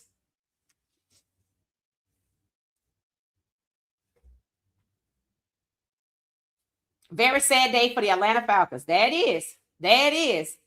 Debo, people agree with you. Yep. They saying they think that this got to be some setup for him to get pushed out. It said, Bo Nix broke his foot tonight. He's out for the season. Yeah, that's crazy. That's crazy. That really is a travesty. I don't know. I'm like, he got that far. They beat the Bills, but now they gotta have to. Who is their backup? Somebody said, where's Phillip Rivers? Who is the backup for the Bills? The Broncos. Who's the backup over there? Because that's interesting. All right, I shared y'all a video with Simone Biles to try to basically kind of elevate the mood because people are not, happy about this whole Stefanski thing. And Debo is basically letting people see that it's a possibility that he will sit there to put a dagger in his career because he will likely fail in Atlanta because he cannot help himself. He does not build chemistry with Black quarterbacks. So essentially, he's going to run back the same behavior, and it's going to prove that it wasn't just Shedeur. and it should open conversations about what he did to the other black quarterbacks that were over there, right? And it seems that they didn't want him in New York, and they went to get Jameis Winston to prove that he should not be the next head coach.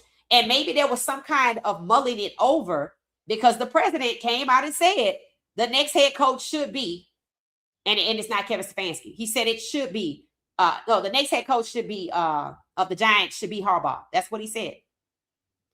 And I'm only telling you that because that's what happened afterwards. All right, so I have another good photo to share to lighten the mood a bit because, again, it's a sad day for NFL fans. It's a sad day for Black people. It's a sad day for Falcons fans. It's a sad day for people that like Michael Penix Jr., and it's a sad day for people who fear for Michael Penix Jr. And I'm just glad Shedeur was out the country on this sad day because anybody, he ought to feel somehow traumatized knowing that they sending him somewhere else with somebody that's a Black quarterback. So Michael Penix Jr. is being threatened and he's being targeted with the Falcons hiring Stefanski. In all seriousness, it's a threat. We're going to do to you what we did to him. That's just what it is. All right. So Travis Hunter shared his family. Beautiful photos. Remember I said they were in Hawaii. I had a different photo yesterday. And I thought this one was cute because it was giving Simba. That's just what it was giving. So they went to Hawaii for the Polynesian Bowl. Travis was a speaker. Unless they was on vacation, they found out Travis was there. Come on over here. But I think they brought him in. So his family got a vacation. That's the baby. Don't know what the baby's name is. I don't want to assume Travis Hunter Jr.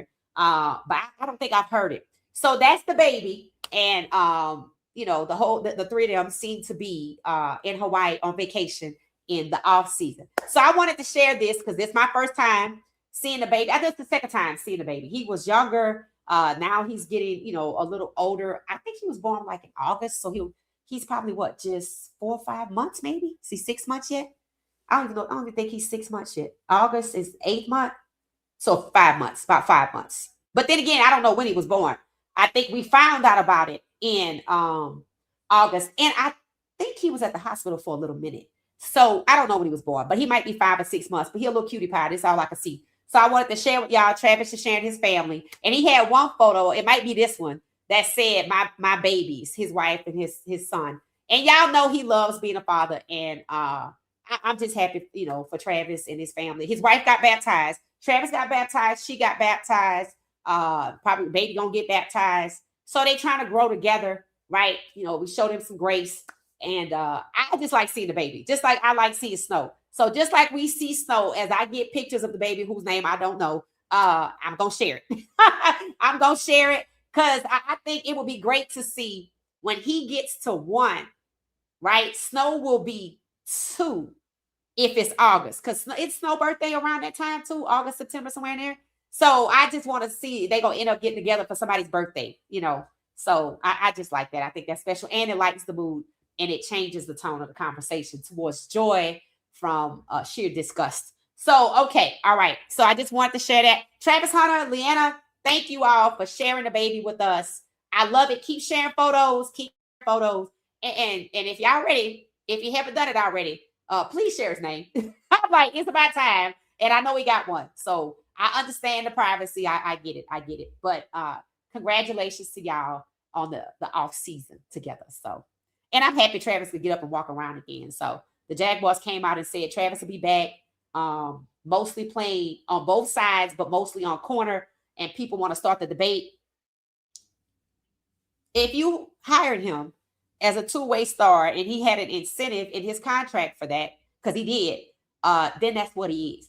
Why are we debating? Now, somebody said something that I totally kind of agree with. They said Travis should play corner a lot because it locks down one side. And it makes it harder for the other team to score. So I get that. But they also said he should definitely play wide receiver on 3rd down. Now, understand, they were taking Travis out the game on 3rd down. And I was side-eyeing the Jaguars because why would you do that? So I do agree with him playing on 3rd down, regardless of how much he plays wide receiver. Travis is a good wide receiver. So I don't think just third down. Anytime you're trying to convert, Travis should be out there. Third, fourth, don't matter. He should be out there. So, because he's just going to be out there running on defense because they're not going to throw the ball his way. So let him score on offense when you're trying to convert. If you're trying to convert for a first down or you at fourth and goal, he need to be out there. What do y'all feel about that? That's how I feel. Just in case y'all wonder, I'm boycotting the Falcons. I'm boycotting the Falcons. I already moved away from them anyway. I'm not talking about them. I just want to see who want to leave. That's all I care about. I will be updating y'all if disaster strikes. That's when you're going to hear from me. Oh, Bijan Robinson wants to leave and probably can't, right? So that type of thing. And what's going on with Michael Penix Jr. Make sure he's safe. Otherwise, to hell with the Falcons. And that's coming from somebody that live right here. So, Travis is box office. Yes, he is. He is. He probably can eat pizza now. Oh, okay. It's that Snow has a new video at Chuck E. Cheese. Yay! I need to see that. Okay. It's that Snow has the same birthday as Coach Prime. Oh, in August, like the 9th or something like that? Okay. It said Jared Stidham is Nick's backup. Do y'all think the Broncos going to get another quarterback or they going to go with Jared? Did Jared help them win the game? When exactly did Bo Nix mess up his ankle? I was supposed to be watching the highlights, but I was playing in the show, so I didn't watch it. Let me know if you know. It said we need to buy tickets and rally together and show up in Cleveland and in Atlanta in millions. Okay, I'm not buying no tickets in Atlanta, but I'm willing to show up on the steps of Mercedes-Benz if that's what they want to do. Or I'm willing to tell people that that's what that's going to do because it's cold out here. So I'm done with the Falcons. I'm just talking about the people I care about. Like, they got that one player that went to Kansas. What was his name? The one that was jaw-jacking with Travis? Kobe Bryant. You know they made that kid an undrafted free agent? Yep. And he's still over there. I don't follow him like that, but, if he do something good, I'll tell you. Michael Penix Jr., of course, on deck because I follow the quarterbacks and definitely following Michael Penix Jr. closely. It's a sad day in Atlanta. These people love this team, just like the Browns love the Falcons, and both of their team owners screwed them over. Yeah. Yep. That's a nice picture. Yep, it is. It said, great pick. Yeah, it's a really nice pick. I totally agree. Their media is saying Josh Allen had 4 interceptions was not his fault. What? You see how they protect? You see how they cover? It don't matter what they do. They can do no wrong. That's what it's given. Narcissism.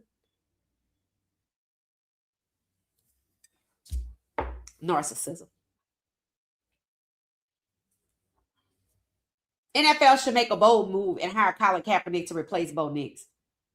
Yeah, they should. Yes, they should. And if they do, all hell has broken loose and we don't know about it. Do you think that the Penix poster was AI generated? Which poster is that? I missed the poster. Penix kissing up, about to be the last on the depth chart. Oh, Lord. Is there a photo out there of Michael Penix? It must be the rise of Black people because the NFL has declared war against our people. I totally agree. I totally agree. It said the fans don't need the memo. They are showing it. Yeah, they know what's going on. It said Michael Penix made a post saying, let's work with Stefanski on a poster. Well, let me tell you why he said that. What else he gonna say? What else he gonna say? What else he gonna say? God damn it. Why you think he gonna say that? Could Shedeur be 100% transparent? No.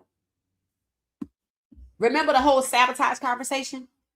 How they kept trying to make Shedeur say Stefanski didn't sabotage him. How they tried to prove that toward the end Stefanski got better so he could do no wrong. When he has a pattern of this behavior. But because the water was hot, The pressure was high. They needed Shedeur to fix it for Stefanski. When you use the victim to absolve and excuse the criminal, that's just dangerous. That's not only a lack of accountability. Let me take Travis's family. That's not only a lack of accountability. That's evil. You have no intentions of doing right. They were just clearing the path so he could come to Atlanta and do it again. And Michael Penix Jr. has to say this, whether he believes it or not. Their contracts practically demand loyalty. And what state of mind would he be in from now until he gets back to work in the offseason as a veteran? If he admits out loud to himself, they're going to do me like they did Shedeur. It's best to hope for the best. But he better go study every damn thing that Shedeur went through, and he better go study, because when soon as Stefanski start touching on him, it's a problem. Soon as he start smiling in his face, it's a problem.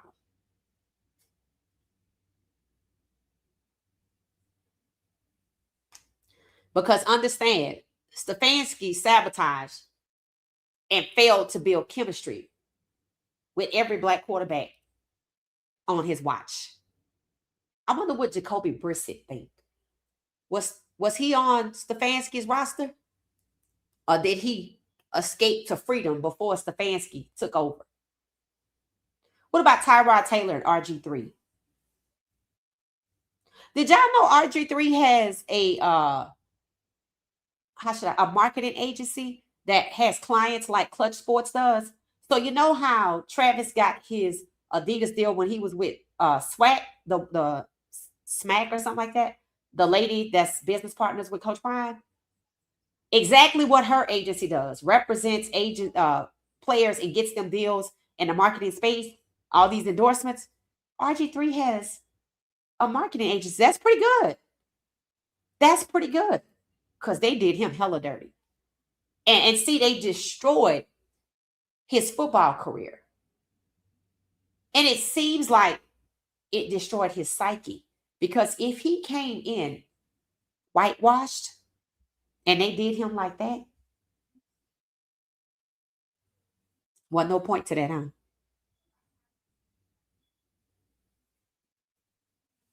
They just thought they could control you. And did. But I'm proud of him. He has a 7-on-7 team. Like Cam Newton, he has a team. He and Cam could actually start a league. He has agency representation. And my question is for Cam and RG3, if they ever see this. I watch y'all nurture these young guys on your respective 7-on-7 teams. And you likely build bonds with the professional players that you represent on the marketing side and get deals for. So when it comes to the younger guys in high school, how is it that you step aside and let them walk with wolves? And then when they talk about their NFL careers, knowing RG3's career and Cam's career was sabotaged, and they were both good and different personalities. And even Cam still thought at one point it was his personality. And that was the message I left for him on his page. I said it was racism. It had nothing to do with your personality. You have 3 shows and millions of fans. And if his personality, Cam's, is different from RG3's, it had nothing to do with their personality and everything to do with their skin color. And it didn't matter that one was lighter and one had more melanin. It absolutely didn't matter. It mattered that they had 1 drop of black blood and a ton of athleticism. And they said Shedeur didn't even have no athleticism.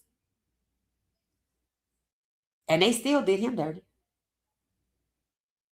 Shedeur is considered a quarterback that is cerebral, and they still did him dirty. But you know what Shedeur got?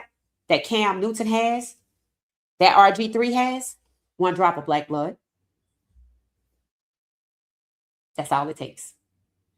When there are too many black quarterbacks, and 17 is too many. 17 to 32 is too many.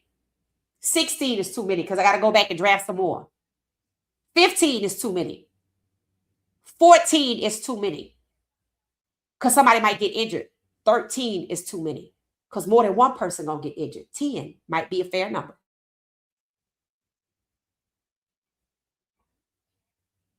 When there's too many black quarterbacks, 17 to 32, one drop of black blood disqualifies you. Remember when I made that chart with the triplets and the twins?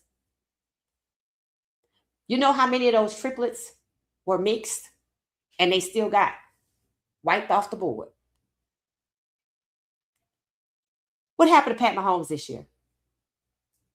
Is it the same thing that happened to Michael Penix Jr.?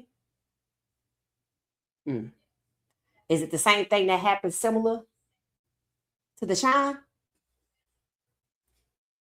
And look at how they tried to hit and kept hitting Shedeur so much that he had to speak out to the refs about it. So I said it before and I'm going to say it again. Pain is a weapon. Michael Penix Jr. has had 3 ACL tears. And they know he had the one before he got there. And now he has more since he's been there. Where they kept hitting Shedeur in the back. Why? Because he has back injury or back tightness. So they hit him where he's vulnerable. They hit Michael Penix Jr. where he's vulnerable. Pain is a weapon.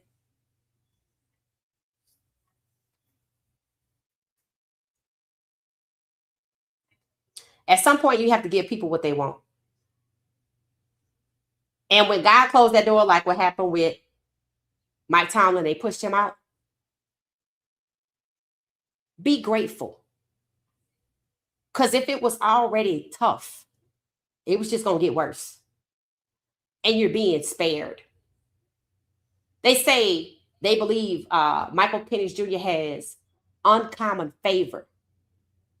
Right? He has uncommon favor. He gonna need it. Do y'all think people blowing up his phone? Talking to him? Maybe trying to school him a little bit or show concern or show compassion, more concern for him? Because he has to play the game.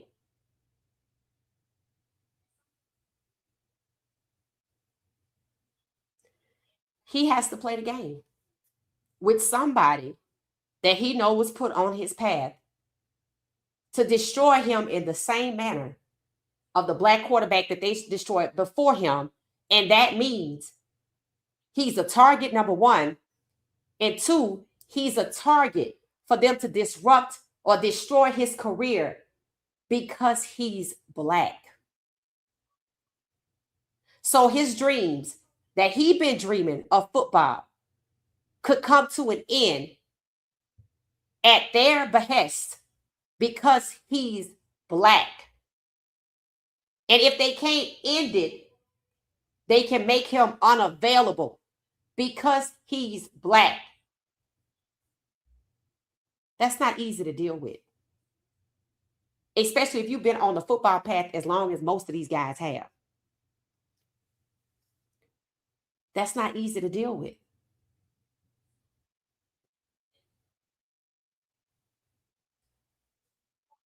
So barring some divine intervention, this was allowed for a reason. Hopefully it's what Debo said, to expose Kevin Stefanski and be done with him forever. But I hate that it could happen at Michael Penix Jr.'s expense. That's the part that I hate. Destroying these guys' careers because they're black.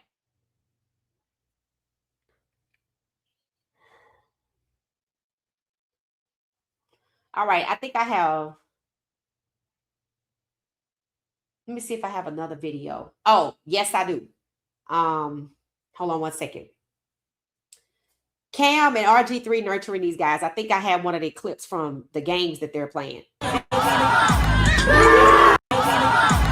I was thinking about these guys on how it is they nurture him. I think I have a clip of Travis's brother, and I have a clip of another young man. And I look at how much fun they have. I'm reminded how much these guys love the game. These guys, just like AAU basketball, but this is 7-on-7. Look at the crowd that is out there. And Cam has a league or a team, and so does RG3. Now, understand this. These guys are going to high school. But with Cam and RG3 both being quarterbacks that were sabotaged, like Shedeur and Michael Penix Jr. about to be, well, Michael Penix Jr. has already been sabotaged, but just probably worse so now. Even more so, I should say. I wonder how long, or if it will ever happen, that these guys will talk to themselves and think, you know what? We already got the league structure down. Why don't we just move it over to adults, 18 and up? We don't need to recruit from college. Just like these kids, they don't recruit from high school. They let these people sign up. They have tryouts. They have the structure down. Just move it over to adults.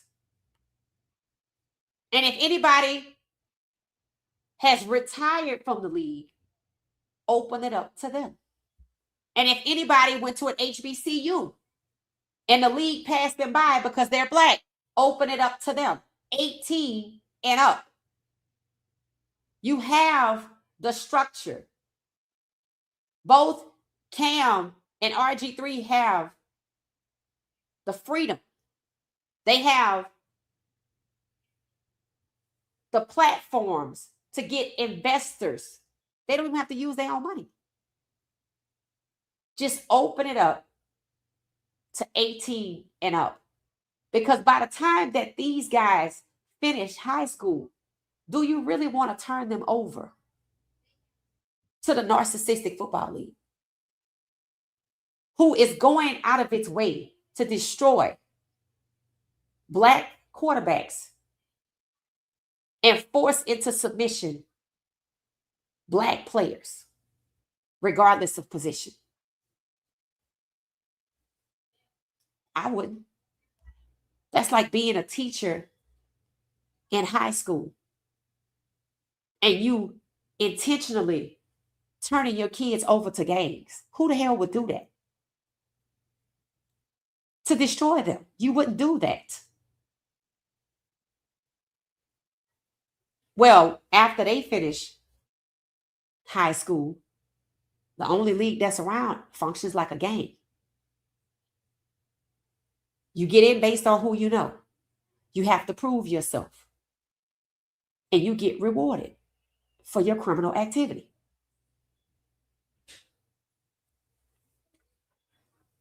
So when I was looking at that today, I was thinking about these guys being closest to the pen to start their own league. Something destroying could have done, but they distracted him. They tried to distract Cam more than once. Yet he still woke, thank God. I don't know if RG3 would turn him because he might be a little different. I don't know. But he did stand up for Shedeur.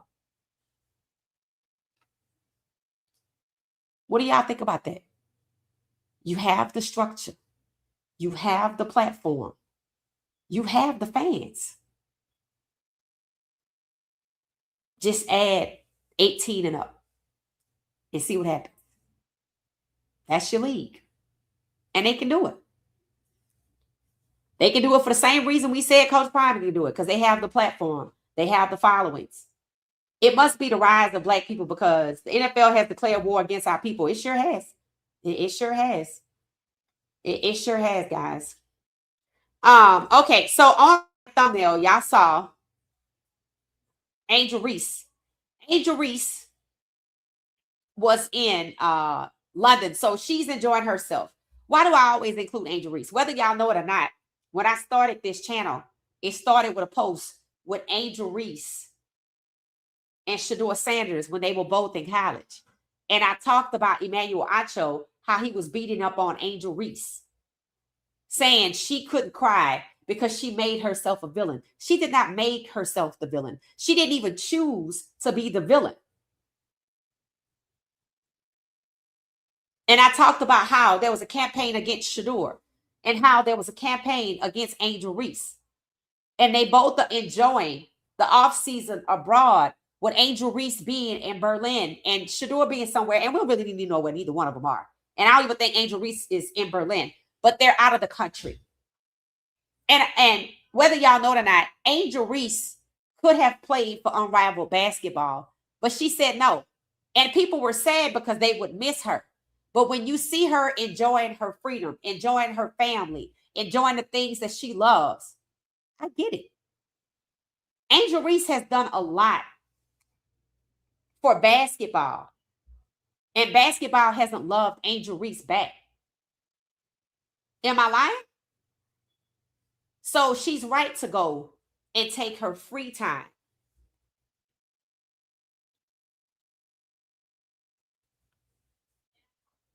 She's right to go and take her free time to go enjoy the things that she loves. That would possibly love her back and do her well. Traveling, her new relationship, her mother, her freedom. She loves fashion. She loves to model. She has a ton of endorsements. She owns businesses, invested in a soccer club. She's becoming a mogul, just like her mentor, Shaquille O'Neal. So I'm not sad that she didn't play. I'm happy she played. Because honestly, the NBA has shown Angel Reese more love than the WNBA. And she will have to go back there for one more year. This is her last year. Let's see if after that, she's done. Let's see if she is one of the ones to choose herself and walk away. And maybe it'll inspire people in the NFL to do it.